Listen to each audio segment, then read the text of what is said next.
Գյուրջան Կասկադ 60 ամիս փուլային վճարում բազմաթիվ առավելություններ։ Ընտրեմ Տիկին Գրիգորյան, պատրաստվի Տիկին Թովմասյան, դուք եք գրանցուցիչ պատրաստի Տիկին Թովմասյանը։ Ընտրեմ Տիկին Գրիգորյան։ Պարոն Պողոսյան, մի շարք հարցեր ունեմ, առաջարկում եմ որոշակի նշումներ անել, որպեսզի բոլորին հերթով անդրադառնանք։ Առաջին հարցս, քանի որ իմ գործընկերն արդեն հնչեցրեց Միքայել Սրբազանի գործի հետ կապված, ուզում եմ դրա տրամաբանական շարունակությունը տանել։ Տեսեք, Սրբազանի հնչեցված հայտարարությունից հետո դատախազությունը որոշում է կայացնում, այսինքն կարծիք է հայտնում, որ հանցակազմ չկա նշված հայտարարության մեջ, հետևաբար քրեական գործ նախաձեռնելու անհրաժեշտություն չկա։ Հետագայում այդ դիրքորոշումը փոխվում է եւ այս պահին արդեն դատարանով վճիռ կա, 2 տարով դատապարտված է Սրբազանը, ճիշտ է, դեռ օրինական ուժի մեջ չի մտել, ամեն դեպքում նման որոշում ունենք դատարանի կողմից, դուք էլ դա չեք մեկնաբանում։ Պարոն Պողոսյան, այսինքն ինչ է ստացվում, որ 2 տարի շարունակ քննիչները հանցավոր անգործություն են դրսևորել։ Եթե հիմա պարզվել է, որ Սրբազանը հեղաշրջման կոչ է արել եւ նա պետքա դատապարտվեր, իսկ նախկինում այլ կարծիք եք ունեցել, նշանակում է դուք գրեթե 2 տարի հանցավոր անգործություն եք դրսևորել, բայց հանցավոր անգործության համար ով պետքա պատասխանատվություն կրի։ Եթե իհարկե դուք այստեղ քաղաքական այլ ենթատեքստ չեք տեսնում։ Հաջորդ հարցը վերաբերում է Բագրատ Սրբազանին, մեր գործընկեր Արտուր Սարգսյանին եւ եւս 16 մեր հայրենակիցների գործին։ Պարոն Պողոսյան, այդ օրերին, երբ ձերբակալությունները կար, դուք էլ գնացել եք ՀՄԿ-ի տաղավար, ի թիվս այլ մանրամասնությունների, որոնցից ընդամենը մեկ դրվագ եմ ուզում առանձնացնել, դուք ասում եք, հիշում եք Գյուլելու այդ հատվածը, դուք հստակ նշում եք, եթե անհրաժեշտություն լինի, ես ձայնագրությունը կմիացնեմ, ասում եք առանց կոնտեքստից կտրելու եւ Գյուլելը ներկայացնում եք մի իրողության մեջ, որ տեղի է ունենալու իշխանափոխություն, իշխանության զավթում, որի ընթացքում լինելու են մարդկանց Գյուլելու եւ նստացնելու գործընթացներ։ Հետագայում հրապարակված ձայնագրություններով արդեն ապացուցվում է, որ որևէ խոսք չի գնացել որևէ մեկին Գյուլելու, նստացնելու, հատկապես իշխանափոխության տրամաբանության ներքո։ Ավելին, այդ ձայնագրության մեջ, որը քննչականը հարիր չի համարել հրապարակել, օրինակ Հովհաննես Ավետիսյանը շատ հստակ մի նախադասություն է ասում։ Հովհաննես Ավետիսյանը եւ Բագրատ Սրբազանը այդ զրույցից, կոնտեքստից կտրված առանձին դրվագ եք ներկայացնում, որ մարդկանց Գյուլելու իրավիճակ պետք է լիներ։ Ասում է ոչ մի պայմանում ոստիկաների հետ կռվի մտնել չի կարելի։ Ես ոչ հայհոյանք, ոչ խփել, ոչ որևէ այլ բան։ Ես ասել եմ ոչ որևէ բռնության նմանվող արարք։ Հիմա բառը կարող է փոխված լինի, բայց տրամաբանությունը դա է։ Այսինքն երկրորդ գլխավոր պայմանը դա է, փողոցային ոչ բռնի պայքար ունենալու համար ոստիկաների հետ չի կարելի բախման գնալ, հրել, քաշել, կռվել հետները եւ այլն եւ այլն։ Եվ Սրբազանն էլ համաձայնում է սրա հետ։ Հիմա ինձ խնդրում եմ բացատրեք։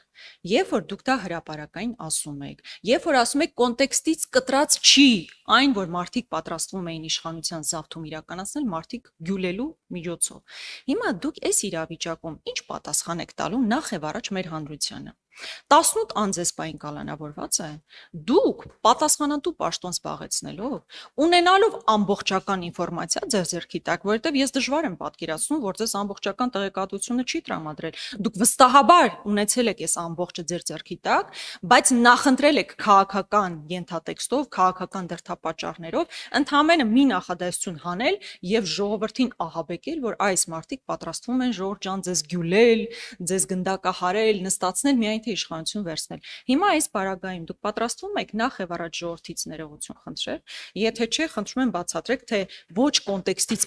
կտրված ինչեր եք ներկայացնում։ Հաջորդը։ Ես ուզում եմ ձեզ հարցնել հետեւյալ իրավիճակի մասին, վերջերս Հովանավանքում կարգալույծ եղած հոգեվորականի կողմից պատարակ էր կազմակերպված, դա 2 շաբաթ առաջ էր, կարծում եմ առաջինը, 2 շաբաթ առաջ էր եւ այդ նույն օրը, Կիրակի օրը քննիչը որոշում է կայացնում, որ 10-ից ավել հոգեվորականներ պետք է կանչվեն քննչական կոմիտե հարցաքննության։ Ես հիմա խնդրում եմ մեկնաբանեք, ինչպիսի հրատապություն էր դա, որ հենց Կիրակի օրը պետք է հենց Կիրակի օրը բոլոր հոգեվորականները պետք է ուղղակի տարածքում չլինեին։ Կիրակի օրով նման այսպես իմպերատիվ անհրաժեշտություն որտեղից էր առաջացել։ Հաջորդը, երբ գնացել են խոզարկությունների հոգևորականների տանը, օրինակ Բյուրականի հոգևորականը վերջերս հարցազրույցի ժամանակ ասում է, երբ քնիչները մտան մեր տուն, իմիջիայլոց բոլոր այդ ամբողջ ընթացքում նույնիսկ երեխաների պլանշետներն են վերցրել եւ մինչեւ հիմա չեն վերադարձրել, սա էլ խնդրում եմ մեկնաբանեք, սա ինչ իրավիճակ է։ Բյուրականի հոգևորականի տանը խոզարկություն իրականացնելիս մարդը գիշերազգեստով է եղել։ Ուզում եմ հստակ ընդգծել, հոգևորականը գիշերազգեստով, քնիչին ասելա թույլ տվեք գոնե փոխեմ իմ շորերը, քնիչը թույլ չի տվել այդ ընթացքում, որպեսզի հոգևորականը իր գիշերազգեստը փոխի։ Լավ, սա ինչ մոտեցում է, սա ինչ տրամաբանություն է։ Մեկ էլ հավանաբար 30-ականներին էր, որ NKVD-ն մտնում էր ու այդ նման գործողություններ իրականացնում հոգևորականների նկատմամբ։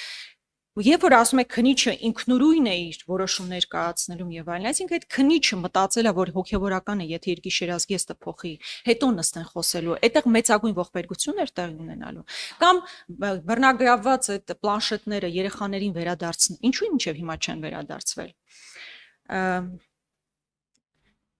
Հաջորդը Գյումրվա դեպքերի մասով որոշակի անդրադարձ տեղի ունեցավ, պարոն Պողոսյան։ Դուք ասում եք կալանքի միջնորդությունները 16%-ով նվազել են։ Միևնույն ժամանակ մենք տեսնում ենք այն իրավիճակները, որոնք ակնհայտ ունեն քաղաքական ենթատեքստ, այդտեղ որևէ կերպ նվազում չկա։ Օրինակ, երբ մենք ասում ենք Գյումրում տեղի ունեցած դեպքերով, երբ որ տասնյակ մարդիկ բերման են ենթարկվում, հետո ձերբակալում, այնուհետև կալանավորվում եւ այդտեղ ակնհայտ քաղաքական ենթատեքստ կա, օրինակ մի դրվագով ասեմ, խոսքը ոչ միայն Սարուխանյան Կարենի զոքանչի մասն է, այդտեղ օրինակ փաստաբան Ռուբեն Մխիթարյանը ու նույնիսկ ձայնագրություններով տեսա ձայնագրություններով ակնհայտ երևում է, մարդը ձեռքերը բարձրացրած, փորձում է այնպիսի իրավիճակ ստեղծել, որ հանկարծ բախում տեղի չունենա։ Ու դա ձայնագրված է, մենք բոլորս դա տեսել ենք։ Հիմա այդ տեսանյութերը դիտելուց հետո դուք ո՞նց է քնիչը ո՞նց է մտածել, որ այս հենց այն հանցագործությունն է, որի համար մարդուն պետքա տանել կալանքի։ Իրականում հարցերը շատ են, բայց մի հատ էլ ապօրինի գաղտնալսումով եւ իմ սիրելի Անիֆով։ Ապօրինի գաղտնալսման հերթական դեպքին ենք մենք ականատես եղել, երբ Նաթան Սրբազանի եւ մեկ այլ աբեղայի միջև ձայնագրություն է հրապարակվել, այնուհետև օրինակ այդ ապօրինի գաղտնալսված ձայնագրության հիմքով հարցաքննության է կանչվել Նաթան Սրբազանը, բայց ես չտեսա որևէ հաղորդում այն մասին, որ բուն ապօրինի ձայնագրությունների մասով եղել է գործ վարույթ կա հարուցված։ Այս դեպքում ինչ է նշանակում, ապօրինի ձայնագրության հիման վրա մարդուն կանչում են հարցաքննության գործ են հարուցում, բայց բուն գաղտնալսման առիթով վարույթ չի նախաձեռնվել։ Եվ վերջինը Անիֆի մասով, ես ուզում եմ հասկանալ ինչ առաջընթաց ունենք այստեղ։ 3 տարի քննելուց հետո պարզվեց մի առանձին դրվագով 3 մեղադրյալ է ներգրաված, որոնցից առնվազն մեկը Հայաստանի Հանրապետությունում չի։ Այստեղ ինչ առաջընթաց ունենք, բայց այս 3 ներգրաված անձինք էլ 1.5 միլիարդ դրամի մսխման գործի շրջանակներում էր, բայց ուզում եմ հիշեցնել, որ Անիֆը մոտարապես 70 միլիոն դոլարի մսխման գործ էր եւ այդ շրջանակներում ուրիշ ինչ նոր զարգացում ունենք։ Շնորհակալություն։ Շնորհակալություն Տիկին Գրիգորյան։ Սկսենք դուք նշեցիք Միքայել Աճապահյանի հետ կապված գործից, որ դատախազություն դիրքորոշում է հայտնում, որ հանցակաց չկա, 2 տարի քննիչները հանցավոր անգործություն են կատարել նման տեսակեր, եթե կա։ Տիկին Գրիգորյան, վստահ եմ տեղյակ եք, որ քննիչը իր լիազորությունները սկսում է այն պահից սկսած, քննիչը առնչվում է պրոցեսներին դատավարական, երբ որ ստանում է հաղորդում, պատշաճ հաղորդում, իսկ օրենքի մեջ հստակ թվարկված են թե հաղորդումը, թե վավերապայմանները հաղորդում եւ այն անձինք, ովքեր որ հաղորդում են ներկայացնում։ Այսինքն քննիչը մինչեւ չունենա հաղորդում պետական մարմնից, տեղական ինքնակառավարման մարմնից եւ այլ, կարծում եմ բացատրելու եւ մեկնաբանելու օրենսդրորեն այդ հիմքերը նախատեսված են։ Այսինքն քննիչը մինչեւ այդ հաղորդումը չստանա, ինքը չի կարող որոշի վարույթ նախաձեռնում է, թե չի նախաձեռնում։ Մեզ չի դիմել։ Հետևաբար այս առումով կարծում եմ այստեղ քննիչի շուտ հանցավոր անգործության մասին խոսելն ավելնորդ է։ Այս մասով երևի այսքանը է, ուրիշ մնացած մասով ինձ թվում է մեկնաբանեցի Տիկին Խամոյանի հարցադրումներին, չեմ ուզում շատ ծավալվեմ։ Այդ դուք նշում եք գործի հետ կապված ահաբեկչության նախապատրաստության եւ իշխանության զավթելու նախապատրաստության հետ կապված գործից ասում եք, որ օրինակ հմեկում հարցազրույց եմ տվել։ Տիկին Գրիգորյան, եկեք հանրության մոտ առնվազն թյուր կարծիք չձևավորենք այս գործի հետ կապված։ Ես հասկանում եմ, որ պաշտպանական մարտավարության տեսանկյունից եւ, չգիտեմ, ունեն անձինք պաշտպանվելու իրավունք ունեն եւ ոչ ոք չի ցանկանում այդ իրավունքից զրկել եւ իրավունք էլ չունի, բայց այդ պաշտպանության մարտավարության տեսանկյունից ես հասկանում եմ, որ փորձում են առավելապես նսեմացնել քրեական վարույթով ձեռք բերված այն ապացույցները, որոնք վկայում են, որ հիմնավորում են մեղքը։ Ես հմեկում հարցազրույցի ընթացքում ինչ ասել եմ, վերահաստատում եմ։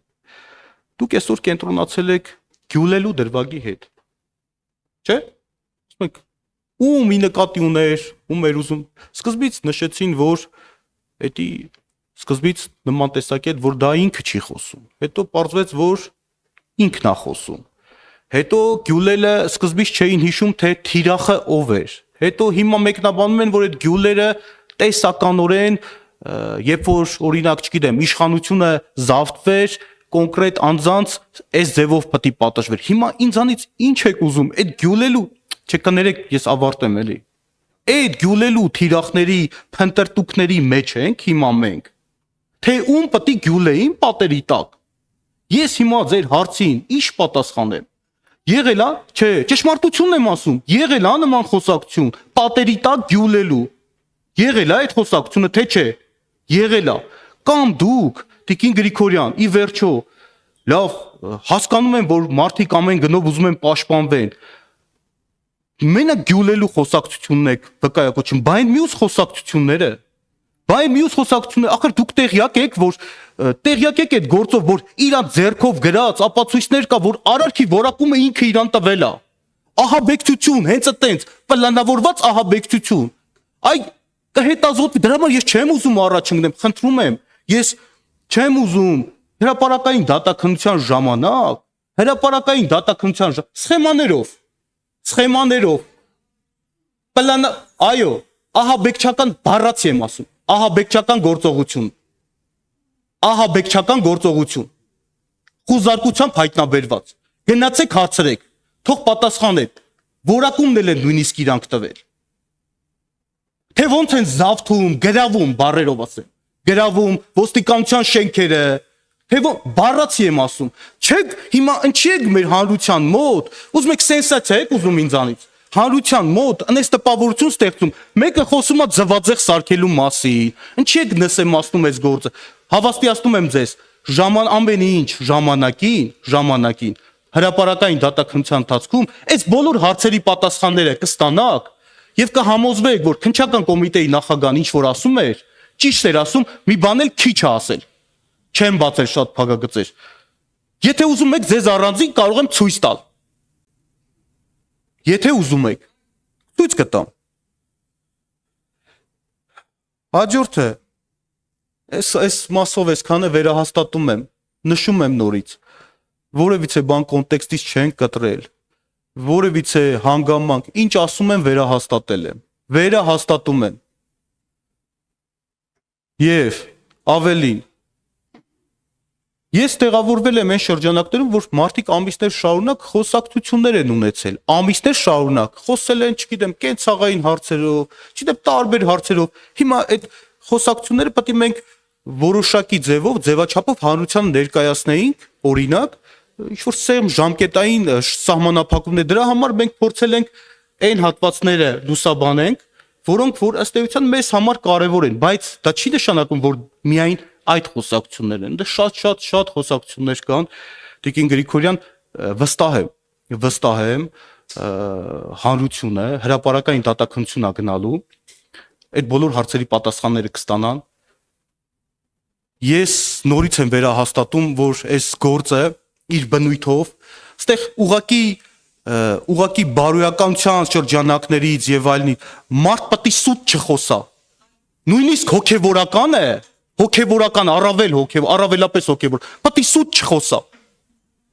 քննչական կոմիտեի նախագահան պարտավոր է սուտ չխոսալ։ Իսկ հոգեվորականը ընդհանրապես բարոյական պարտավորություն, բայց պետք է խոսա, սուտ չխոսա։ Ճիշտը թող ասի։ Ես ճիշտ եմ խոսում եւ իմ բառերի համար պատասխանատու եմ։ Տիկին Գրիգորյան, դուք արձագանքելու հնարավորություն կունենաք, էլի խնդրում եմ։